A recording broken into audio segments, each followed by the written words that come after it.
रामचंद्र कह गए सिया से, ऐसा कलयुग आएगा, कौआ मोती चुनेगा, बगुला दाना खाएगा। ऐसा कुछ योग बन रहा है मिथुन राशि वाले आपके लिए, जिसका नाम है पिशाच नामक योग।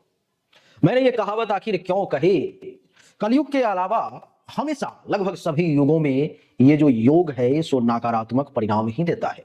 लेकिन यहां पर मैं अभी उल्टा होगा, नकारात्मक तो देगा लेकिन पूर्ण रूप से नकारात्मक कर नहीं पाएगा, क्योंकि ये जो योग बन रहा है देवी और सज्जनों, ये मिथुन राशि वालों के कुंडली के दसम भाव में बन रहा है, जो आपके भाग्य को बदलने की क्षमता रखता है। नहीं, क्या करेगा ये योग?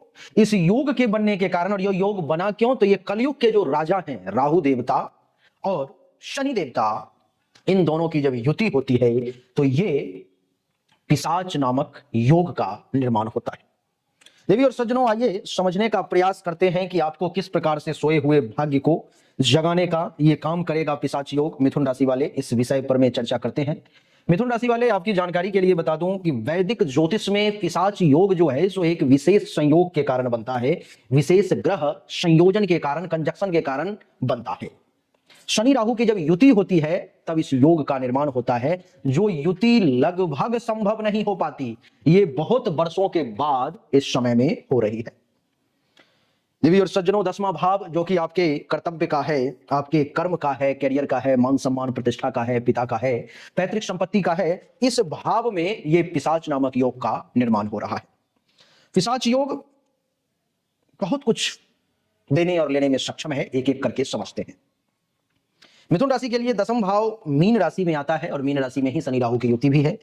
मिथुन राशि, क्योंकि दसम भाव मिथुन राशि का पहला घर मिथुन का होता है, दूसरा कर्क, तीसरा सिंह, इस प्रकार से मीन तक हम लोग पहुंचते हैं, जिसका स्वामी गुरु है, जो ज्ञान, धर्म और उच्च विचारों का प्रतीक माना जाता है। देवी और सज्जनों, इस भाव में शनि और राहु की युति हो रही है, जो पिशाच नामक योग का निर्माण कर रहा है। मिथुन राशि का स्वामी बुध है, जो बुद्धि का कारक है, संचार, व्यापार, इन सब का कारक है। ये इन सभी क्षेत्रों को पिशाच योग प्रभावित करेगा। कैसे कैसे करेगा उसको समझिए।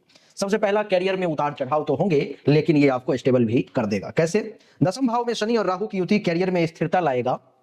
शुरुआत में मेहनत के बावजूद सफलता में देरी होती हुई प्रतीत होगी, लेकिन जब आप परिश्रम करेंगे, मेहनत करेंगे, तो यह योग आपको कुछ समय बाद अप्रत्याशित सफलता देगा, जो आपकी सोच से परे होगा। जैसा आपने कभी जीवन में सोचा नहीं होगा, वैसा सफलता देने का ये काम करेगा।